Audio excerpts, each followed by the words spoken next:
Les chrétiens aujourd'hui croient être riches et l'on parle d'argent dans l'Église comme le fait le monde. Les frontières n'existent plus. Ce que nous voyons dans le monde, nous le voyons dans le peuple de Dieu. L'argent ou mammon, c'est la mort spirituelle. Si Dieu se sert de vous pour faire son œuvre, il y pourvoira. Le Seigneur dit aussi, je te conseille ou je t'exhorte.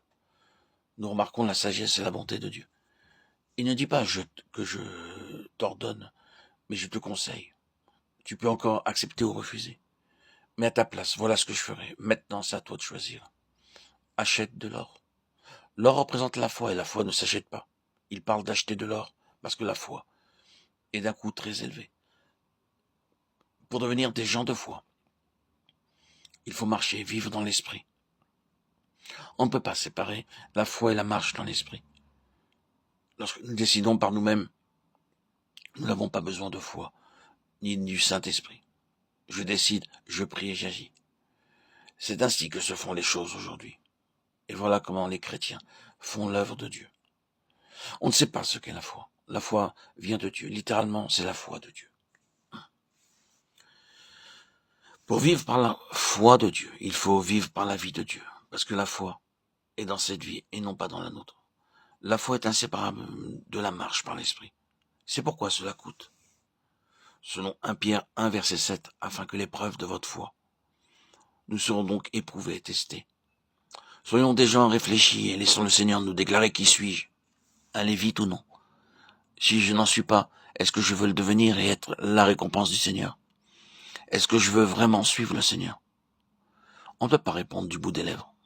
Le don exclut toute réflexion, car réfléchir, c'est se servir d'une balance. On sera pesé à la balance du sanctuaire. L'épreuve de notre foi est plus précieuse que l'or périssable. C'est pourquoi il dit d'acheter de l'or. Pour acquérir une foi vivante, il ne faut plus vivre par soi et pour soi, mais il faut porter sa croix et le suivre. Il n'y a pas d'autre chemin. Pour que Dieu nous montre les mystères cachés, les secrets, il faut descendre dans la mort chaque jour de notre vie, et pas seulement en certaines occasions. C'est un principe de vie qui doit nous réguler.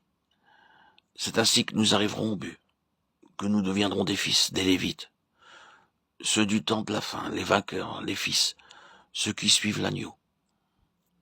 Ce que Dieu nous dit doit nous amener à réfléchir. Beaucoup de croyants sont très sûrs d'eux-mêmes, et au travers de cet aspect, ils montrent ainsi qu'ils sont bien défaillants, et lorsque nous affichons une telle assurance, la croix est absente. La croix nous met de côté tous les hommes de Dieu dont il est parlé dans la Bible, étaient des hommes d'une humilité touchante. Pourtant, ils étaient des géants en Christ. Quand ils vous serraient la main, vous ressentiez la chaleur de leur affection, de l'amour de Dieu.